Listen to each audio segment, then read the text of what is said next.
अनुशीलन मंडल के इस मंच पर सभी सुधी श्रोताओं का स्वागत है। आज हम एक अत्यंत विवादास्पद विषय पर एक परिचर्चा करना चाह रहे हैं। इस विषय पर विशेष रूप से राजनीति के क्षेत्र में 100 वर्षों से विचार विमर्श और परिचर्चा हो रही है, और वो है मनुस्मृति और भारतीय संविधान। संभवतः 1925 ईस्वी में डॉक्टर भीमराव अंबेडकर ने मनुस्मृति के कुछ बातों पर आपत्ति किया, और यहाँ तक कि मनुस्मृति के फाड़ने और जलाने की घटनाएं भी सामने आई। और आज ये सन 2025 है, तो 1925 से 2025 तक लगभग 100 वर्ष बीत गया, और 100 वर्ष से यह विवाद बना हुआ है कि मनुस्मृति आपत्तिजनक है। हम सभी लोग एक जानते हैं कि मनुस्मृति एक मानव धर्मशास्त्र है जो सनातन वैदिक परंपरा के मूल सिद्धांतों को व्यवहारिक धरातल पर, समाज के स्तर पर, राज्य व्यवस्था के स्तर पर लागू करने का विधान था। क्योंकि हम समझते हैं कि हमारा जो संविधान आया है, इससे पहले मुगल पीरियड में या बाद में भी भारत का कोई व्यवस्थित संविधान नहीं था।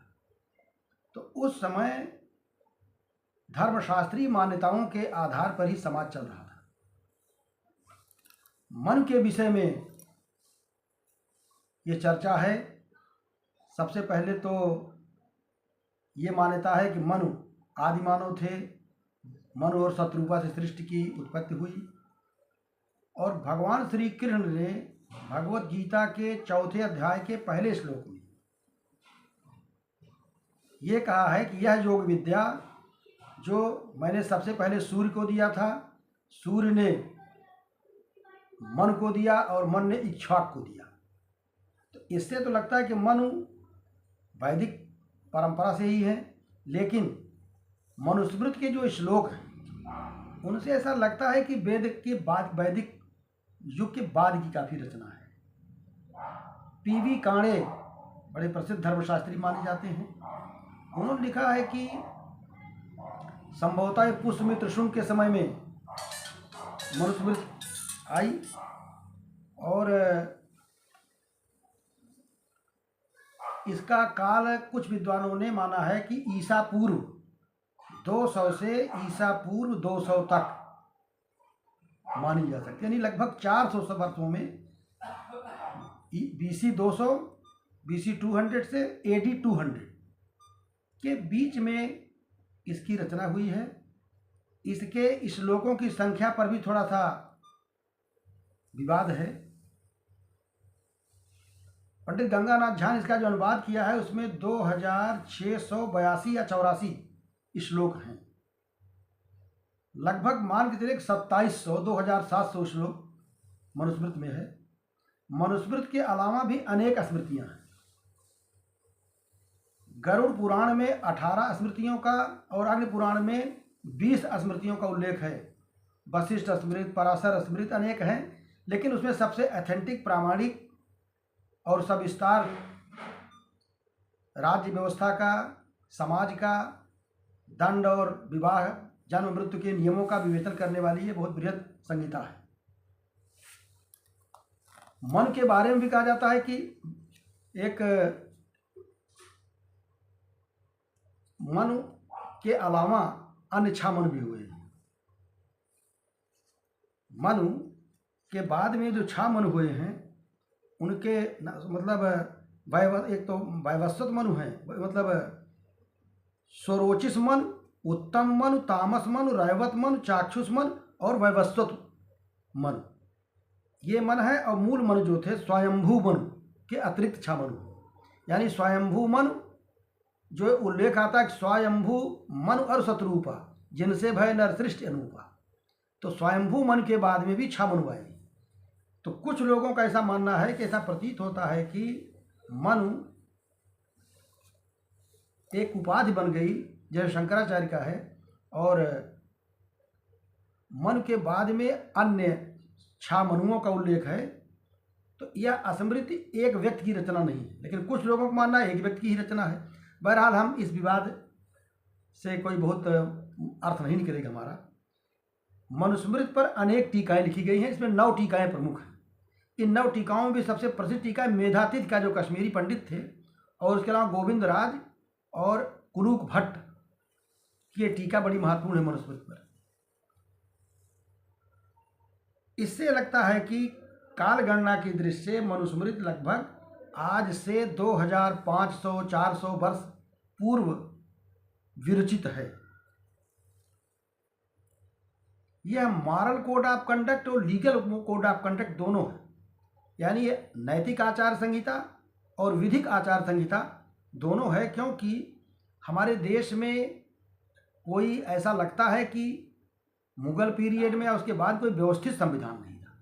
जो धर्मशास्त्र थे, केवल मनुस्मृति नहीं, अनेक अन्य स्मृतियाँ भी हैं, धर्मशास्त्रों के आधार पर ही समाज की व्यवस्था चल रही थी। और हम सभी लोग ये जानते हैं कि कोई भी कानून, कोई भी विधि विधान देश काल परिस्थिति सापेक्ष होता है। देश काल परिस्थिति सापेक्ष होता है। जैसे जैसे समाज में विज्ञान और तकनीकी के क्षेत्र में परिस्थितियों में परिवर्तन होता है, वैसे वैसे संविधान में भी, व्यवस्था में भी कोड ऑफ कंडक्ट, चाहे मॉरल हो चाहे लीगल हो, उसमें भी संशोधन करना पड़ता है। मनुस्मृति पर अब आते हैं, जो अभी रिसेंट में भी जल्दी में भी कुछ विवाद चल रहे हैं। यद्यपि इन विवादों से में जो राजनीतिक विवाद हैं, मैं इनमें से किसी भी एक पक्ष के बारे में कोई बात नहीं करूँगा। हमने जो इन विवादों के बारे में आज के प्रबुद्ध वर्ग को, आप सभी श्रोताओं को जो मैं बताना चाहता हूँ कि इस पर थोड़ा पुनर्विचार करना चाहिए कि मनुस्मृति आज से अगर 2000 पहले लिखी गई है, तो 2000 वर्ष के पहले की परिस्थितियों में, समाज में, राजनीति में, व्यवस्था में, साइंस और टेक्नोलॉजी में, मनुष्य के ज्ञान विज्ञान में वृद्धि हुई है। तो 2000 वर्षों जो लिखा गया है, आज जो है उसमें तो अंतर होना स्वाभाविक है। लेकिन ये भी है कि हमारे यहाँ जो हिंदू लॉ बनाया गया, वो भी धर्मशास्त्रों की अनेक मान्यताएं ही उसमें ली गई है। या मुस्लिम लॉ बनाया गया तो उसमें शरीयत की तमाम बातों को शामिल किया गया है। तो कोई भी समाज अपनी सांस्कृतिक विरासत से एकदम अलग हट नहीं सकता, बिल्कुल अलग नहीं हो सकता। अब आरोप मनुस्मृति के बारे में जो आरोप हैं, उसमें एक तो ये कहा जाता है कि मनुस्मृति महिलाओं की स्वतंत्रता का विरोधी है। अभी कुछ दिन पहले एक महिला ने मनुस्मृति को मंच पर ही फाड़ दिया था। एक टीवी चैनल में बात हो रही थी, मैं नाम नहीं लूँगा। उसमें एक श्लोक है मनुस्मृति में, वो है, अच्छा ये भी मैं बताना चाहूँगा, जो लोग आरोप लगा रहे हैं उनसे अगर पूछा जाए कि क्या मनुस्मृति को आपने पढ़ा है, इतना बृहद ग्रंथ कि मैंने भी पूरा नहीं पढ़ा है, लेकिन जब ये विवाद शुरू हुए तो मैं कोई परिचर्चा करने से पहले कुछ देखना चाहता था। तो कुछ भाष्यकारों का, कुछ समीक्षकों की बातों को मैंने समझ करके आपके सामने रखना चाहा। मनुस्मृति के बारे में जो आरोप लगा रहे हैं मन विरोधी और मन समर्थक, मुझे लगता है कि दोनों ने ही अपने अपने ढंग से 2-4 श्लोकों को देख करके आरोप प्रत्यारोप लगाना शुरू किया और पूरे संदर्भों को नहीं देखा। तो जिस श्लोक के आधार पर यह आरोप लगाया जाता है कि स्त्री की स्वतंत्रता का अपहरण किया गया है मनुस्मृति में, वो श्लोक है मनुस्मृति के 9वें अध्याय का 3रा श्लोक है। पिता रक्षति कौमारे भर्ता रक्षति यौवने रक्षन्ति अस्थिविरे पुत्रा न स्त्री स्वातंत्र्यम अर्हति। भाव ये है कि स्त्री की रक्षा बाल्यावस्था में पिता करते हैं, युवावस्था में उनके पति करते हैं, हस्बैंड करते हैं, और वृद्धावस्था में स्त्री पुत्रों के अधीन होती है। इसलिए स्त्री को स्वतंत्रता नहीं दी जा सकती है, ये अभिधार्थ है, ये कहने का मतलब है। लेकिन यहाँ पर एक चीज़ कहना चाहूँगा, जो उनके अन्य भाष्यकार हैं, मेधातिथि खासतौर से कश्मीरी हैं, और कुलूक भट्ट, विज्ञान की भाषा यानी साइंस की भाषा और शास्त्र की धर्मशास्त्र की भाषा का अर्थ लगाने के लिए एक ही विधा का प्रयोग नहीं करते हैं। एक होता है अभिधा। अभिधा का मतलब होता है जो कहा जाए वही सुना जाए, जो शब्द हैं उनका वही अर्थ लगाया जाए। लक्षणा और व्यंजना भी होती है। उस समय का संदर्भ देखें आप, परिस्थितियों की देखें। भाष्यकारों का कहना है उसमें परिस्थितियां क्या थीं। उस समय भारत पर शक, कुषाण, कंबोज, चाइनीज यानी चीन के लोग, हूण, लिच्छवी, ये मानना है कि बाहरी लोग थे। और बाहरी लोगों का जितना आक्रमण भारत पर हुआ, शायद कोई ऐसा देश दुनिया में नहीं होगा जिस पर इतने हमले हुए। ये लोग भारत पर आक्रमण किए और आकर यहीं बस गए। तो जब विदेशी लोग भारत पर हमला करते थे तो सुंदरियों को जबरदस्ती बारात उठा ले जाते थे। इस दृश्य महिलाओं की सुरक्षा की दृष्टि से कहा गया कि इनको अकेले छोड़ना ठीक नहीं है।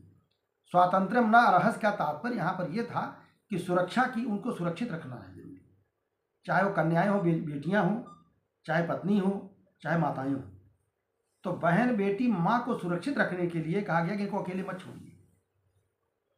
और आज उनको देख रहे हैं, जब महिलाओं को इतनी आज़ादी मिल चुकी है तो आज की परिस्थिति में आप 2000 साल पहले का आकलन करें, स्वतंत्रता नहीं दी गई। स्वतंत्रता महिलाओं के हित में नहीं दी गई। क्यों? इसकी पुष्टि इससे होती है। अन्य स्थल पर कहा गया है, यत्र नार्यस्तु पूज्यन्ते रमन्ते तत्र देवता। जहाँ नारियों की पूजा होती है वो परिवार, वो समाज संपन्न होता है, वहाँ का आचरण ठीक होता है, लोग ठीक होते हैं। और जहाँ नारियों का अपमान होता है, लिखा यत्र नार्यस्तु पूज्यन्ते रमन्ते तत्र देवता, यत्रैस्तास्तु न पूज्यन्ते सर्वास्त सफला क्रिया। जहाँ महिलाओं का सम्मान नहीं होता है, आदर नहीं होता है, वहाँ पर कोई भी कर्म, कोई भी प्रयोजन सफल नहीं होता है। इसके अतिरिक्त मनु ने ही लिखा है कि माता और पिता से उनकी संतान 100 जन्मों में भी उऋण नहीं हो सकती। उनमें भी माता का स्थान पिता से 10 गुना बड़ा है। और विवाह का जो समय माना गया है उस पर भी विवाद है। मनुस्मृति में एक जगह लिखा गया है कि कन्या की उम्र 12 वर्ष और मतलब वर की उम्र जो है वो 20 से 30 साल होनी चाहिए। अब इस पर जो भाष्यकार है वो कहते हैं कि इसको शब्दशः न लिया जाए। मेघातीत का कहना है, कुलूप भट्ट का, कि शब्दशः नहीं, एक प्रकार से कहने का भाव यह है कि कन्या की उम्र से वर की उम्र अधिक होनी चाहिए। और दूसरा भाव यह था कि आज तो शादी विवाह जब हो रहा है, आज समीक्षा कर रहे हैं, शादी विवाह हो रहा है उसी दिन सबकी विदाई हो जाती है। पहले ऐसा नहीं था। यहाँ तक हम लोगों का जो विवाह हुआ है उसमें भी गौना होता था, सेकंड मैरिज होता था। और जब 12 साल की उम्र में विवाह होता था तो 7 साल बाद गौना होता था। 18 साल, 20 साल, 17 साल में गौना होता था। 12 5 17, 12 7 19, तो उस समय तक लड़कियां मेच्योर हो जाती थी। ये उनके भाष्यकारों का कहना है। हम इसलिए चर्चा कर रहे हैं कि तमाम गलतफहमियों को दूर कर रहे संदर्भों को नहीं देखा गया। विदेशी आक्रमणों के कारण उनकी सुरक्षा की बात की गई कि उनको स्वतंत्र छोड़ दीजिए, उनकी देखरेख करिए। और माता का सम्मान कितना बड़ा था, कन्याओं का पूजन किया जाता है, कन्यादान किया जाता है। और कहा जाता है कि 12 साल रजस्वला होने के पहले महिलाओं पुत्री की शादी कर देना चाहिए। यह उस समय की परंपरा थी, पवित्रता को ध्यान में रखकर। अब यह है कि तमाम बातें ऐसी होती हैं जो समय के अनुसार बदल जाती हैं, आउटडेटेड हो जाती हैं, नहीं मानी जाती हैं, उसमें इतना बड़ा विवाद नहीं होता। आप जैसे देखिए, शारदा एक्ट आया 1956 में संभवतः, जिसमें बाल विवाह पर रोक लगा दिया गया। लेकिन हम समझते हैं कि 1956 से लेकर के लगभग 2 दशक तक बाल विवाह होते रहे। और भारत के एक आम नागरिक से लेकर भारत के प्रधानमंत्री और राष्ट्रपति तक को ये पता था कि बाल विवाह हो रहे हैं। क्या पूरे देश को जेल भेज देंगे आप? रोक पाए इसको? इसलिए नहीं रोक पाए कि समाज की मानसिकता से एडवांस्ड कोई कानून व्यवहार में लागू नहीं हो पाता। तो जब समाज की मानसिकता बदल गई तो बाल विवाह अपने आप रुक गया। अब आज लोग कहाँ बाल विवाह कर रहे हैं। और इसके अलावा आज हम आधुनिकता से प्रेरित समाज में मन की समीक्षा कर रहे हैं, और समीक्षा भी नहीं, निंदा कर रहे हैं। विवाह हमारी परंपरा में कोई सोशल कॉन्ट्रैक्ट नहीं है। विवाह कोई संविदा नहीं है। पति और पत्नी का संबंध किसी ठेके पर, किसी कॉन्ट्रैक्ट पर, किसी संविदा पर आधारित नहीं, नैतिक संबंध है। इसलिए पत्नी को भारतीय परंपरा में, सनातन परंपरा में अर्धांगिनी कहा गया है, और हमारे यहाँ भगवान शंकर की अर्धनारीश्वर कल्पना की गई है। तो पत्नी और पति का संबंध, वाइफ और हस्बैंड का संबंध एक नैतिक संबंध है। दोनों का शरीर भले अलग हो, लेकिन आत्मा एक से मिल जाती है। ये पवित्र भाव था, और इसलिए 7 जन्मों का संबंध कहा गया है। तो ये हमारी सनातन परंपरा थी। आज भारतीय संविधान ने महिलाओं को निश्चित रूप से बड़े बड़े पदों पर जा रही हैं, उनकी अच्छी व्यवस्था की गई, कि परिस्थितियों में परिवर्तन आया, लोगों में जागरूकता आई, तो अपने आप उनको अधिकार मिल रहा है। लेकिन पश्चिम के प्रभाव से कुछ इसके नकारात्मक पहलू भी हैं। आज एक समस्या आ गई लिविंग रिलेशन को लेकर के। शादी नहीं कर रही है, साथ रह रही है पत्नी की तरह, और बाद में जब संबंध खराब हो रहा है तो दुष्कर्म का, बलात्कार का आरोप लगाया जा रहा है, तमाम फर्जी मुकदमे कायम हो रहे हैं। कुछ उसमें सही बातें हो सकती हैं, लेकिन अनेक ऐसी समस्याएं इससे पैदा हो रही हैं, क्योंकि हम अपनी विरासत से, अपनी सनातन परंपरा से हट रहे हैं और पश्चिम की अंधी नकल कर रहे हैं। वहाँ का जो समाज है वो हमारे समाज से अलग है। जो पश्चिम के लिए उपयोगी है, जरूरी कि हमारे लिए उपयोगी हो। आज ऐसा बंधन नहीं महिलाओं पर। कभी कभी स्वतंत्रता को स्वच्छंदता में बदल दिया जाता है। स्वतंत्रता अच्छी बात है, और आज हमारे संविधान ने इन महिलाओं को बहुत स्वतंत्रता प्रदान की है। वो प्रशासन के, राजनीति के और जुडिशरी के अनेक पदों पर, साइंस टेक्नोलॉजी के क्षेत्र में बहुत आगे बढ़ रही है। ये एक स्वस्थ परंपरा है। हमारे देश में महिलाओं को हमेशा सम्मान मिला है। परिस्थितियों का अंतर हो सकता है। मन पर एक दूसरा आरोप ये भी लगाया जाता है कि मन ने पक्षपात किया है, ब्राह्मणों पर पक्षपात किया है, और शूद्रों के पर, जिसे आज दलित समाज कहा जाता है, उपेक्षा का भाव है और क्रूरता का भाव। मनुस्मृति में हमने कुछ चीज़ों का अध्ययन किया, तो मुझे लगता है कि यहाँ पर एक पक्ष को लेकर बात की जा रही है। ये बात सही है। डॉक्टर अंबेडकर लिखा है कि हु वेयर शूद्रास, उसमें भी कहा था कि वैदिक शूद्र थे वो आज की दलित समाज से भिन्न थे। और जातिवाद का आरोप लगाया जाता है, तो हमने भी बताया कि जातिवाद का कारण ये था कि जब विदेशी आक्रमण भारत हुए, हूण आए, कंबोज आए, संथाल आए और लिच्छवी आए, जैसे नेपाल के राजा लिच्छवी वंश के थे,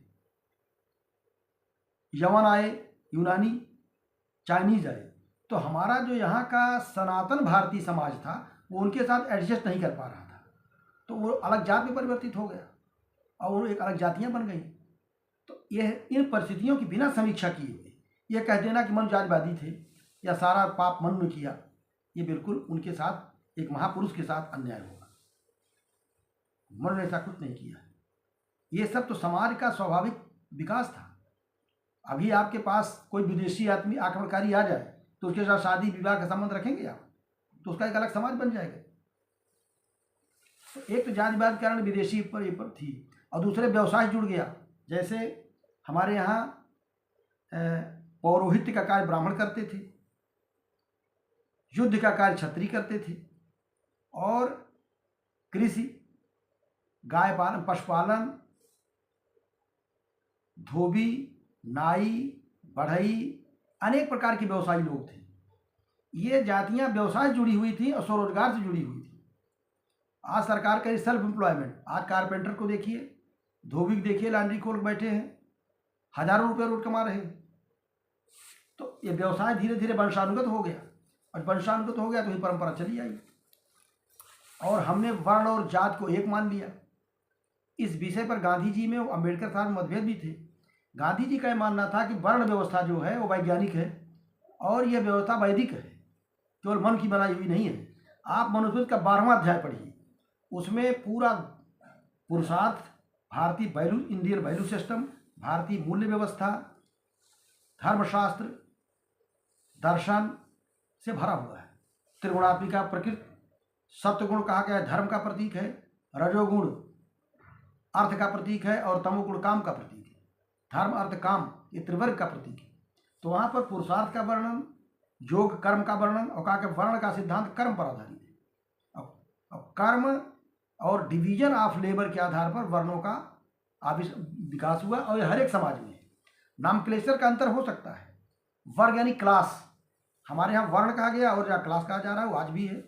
प्रशासनिक वर्ग, इंटेलेक्चुअल वर्ग, या आप देखिए विधायिका, कार्यपालिका, न्यायपालिका, सर्विसेज, आज भी नाम बदल गया था, नाम बदल गया लेकिन वर्ग चारों, यहाँ ऊंचता नीचता का भाव नहीं है। अब उस समय के समाज में जो कुछ विकृतियाँ रही होंगी तो उसको आज संविधान में कहा माना जा रहा है।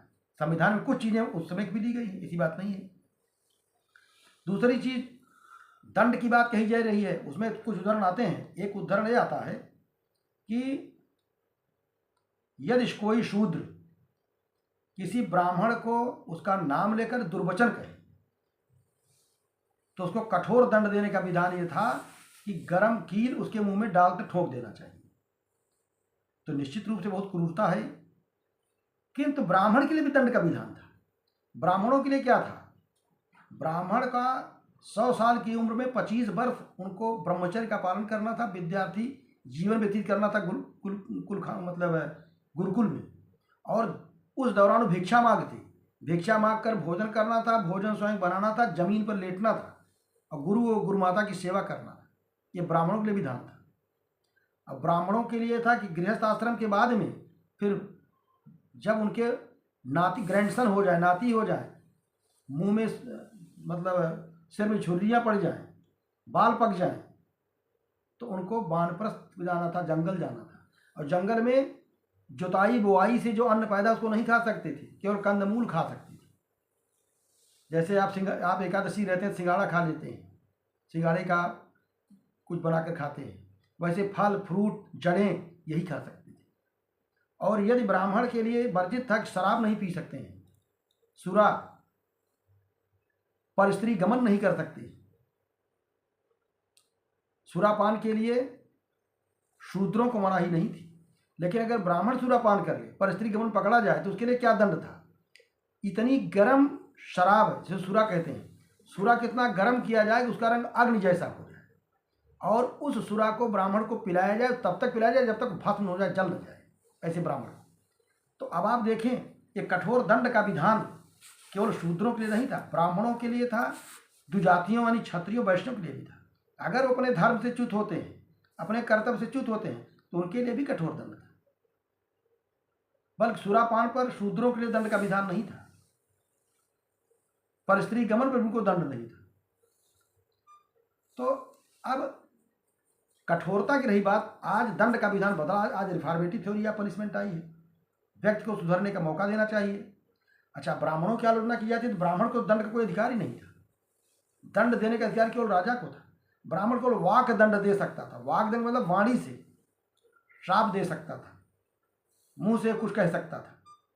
और उस समय का जो दंड विधान था वाकदंड, वाकदंड के बाद में अर्थदंड, और अर्थदंड से जब कोई नहीं सुधरता है तो तब शारीरिक दंड दिया जाता है। दंड के भी 3-4 अवस्थाएं हैं।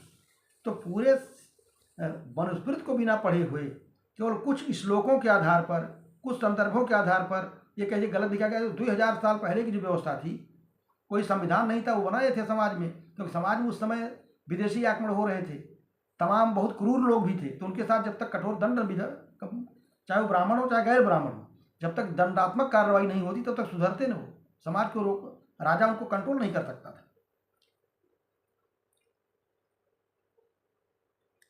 इसके अतिरिक्त वर्ण और जाति में भेद भी किया जाना चाहिए। यद्यपि डॉक्टर अंबेडकर कहना था कि वर्ण और जाति में भेद अव्यावहारिक है, ये बात सत्य भी लगती है, क्योंकि सैद्धांतिक आदर्श और व्यावहारिक यथार्थ बड़ा अंतर होता है। वो पहले भी था, आज भी। संविधान में बहुत से अच्छे बातें लिखी गई, directive principle of state, fundamental rights, न्यायपालिका की भूमिका, स्वतंत्र भूमिका, लोक कल्याणकारी राज्य, इससे बढ़िया क्या हो सकता है? सिद्धांत में बहुत अच्छी बात है, लेकिन व्यवहार में आप देख रहे हैं, व्यवहार में आज भी महिलाओं के साथ अत्याचार हो रहे हैं, दलितों के साथ भी कहीं कहीं अत्याचार होते हैं, ब्राह्मणों के साथ भी अत्याचार हो रहे हैं। तो अब सिद्धांत तो बहुत अच्छा है लोक कल्याणकारी राज्य का, लेकिन व्यवहार में क्या है? हम किसी सरकार को दोष नहीं दे रहे हैं, समाज की वह व्यवस्था है। सैद्धांतिक आदर्श और व्यवहारिक यथार्थ में अंतर होता रहा है, तो ये देखना पड़ेगा। उस समय भी यही था, लिखने में वर्ण अलग था, व्यवहार में सब गड्ढम गड्ढ हो गया, ओवरलैपिंग हो गई, जो वंशानुगत हो गया, व्यवसाय से जुड़ गया। तो इसके लिए वर्ण व्यवस्था जिम्मेदार नहीं थी, बल्कि व्यवसाय से का ही कन्वर्जन जाति के रूप में हो गया। रही बात ऊंच नीच की बात, तो मन ने ही लिखा है कि ना तो कोई व्यक्ति वेदों का मंत्र पढ़ने से ज्ञानी और विद्वान चरित्रवान हो जाता है, आदरणीय हो जाता है। केवल वेदों के मंत्रों के रटने से कोई आदरणीय नहीं होगा। जिसके सिर में बाल न हो, जिसके बाल पक गए हों, वो भी हमारे लिए आदरणीय नहीं है। जो ऊंचाना सरो महान, जो आचारवान है, चरित्रवान है, वो हमारे लिए महान। तो महानता का मानदंड ये था कि मेरिटोक्रेसी थी, वो योग्यता को आधार देते थे। आज तक रिजर्वेशन पॉलिसी तो उस समय थी नहीं, तो मेरिट के आधार भी होता सब कुछ, योग्यता का आधार। वर्ण परिवर्तनशील था उस समय, भले उसकी संख्या कम रही हो। तो मेरे कहने का तात्पर्य यह है कि एक संतुलित दृष्टिकोण होना चाहिए समाज में। किसी महापुरुष को जितने इतनी मेहनत से ये सारे सिद्धांत बनाया हो, आज वो हो सकता है कि आउटडेटेड हो, लेकिन अभी हमने पिछले वीडियो में बताया था धर्म के 10 लक्षण। वो 10 लक्षण केवल एक जाति के लिए, एक वर्ण के लिए नहीं बनाए गए थे, वो संपूर्ण मानव जाति के लिए था। मन योग्यता के पक्षधर थे, इसलिए जातिवादी कहने के लिए जातिवादी व्यवस्था पैदा हुई। तो आज नहीं है क्या? आज हम जातिवाद का विरोध कर रहे हैं और जाति जनगणना की बात कर रहे हैं, जाति के आधार पर रिजर्वेशन की बात कर रहे हैं और दे रहे हैं। तो एक तरफ तो आप मन का विरोध कर रहे हैं जातिवाद के आधार, दूसरी तरफ जातिवाद को बढ़ावा दे रहे हैं। तो ये पैराडॉक्सिकल है। मन से ज़्यादा पैराडॉक्सिकल हमारा समाज इस समय चल रहा है कि हम मन को गाली दे रहे हैं जाति के आधार पर और जातिवाद को बढ़ावा भी दे रहे हैं, जाति के आधार पर वोट मांगते हैं। व्यवहार में, सिद्धांत में तो संविधान में नहीं लिखा गया है। तो संविधान तो आज भी है, बहुत अच्छा संविधान है, लेकिन व्यवहार में क्या हो रहा है? तो व्यवहार और सिद्धांत में एक रूपता पहले भी नहीं थी और आज भी नहीं है। भविष्य में क्या होगा नहीं कह सकते।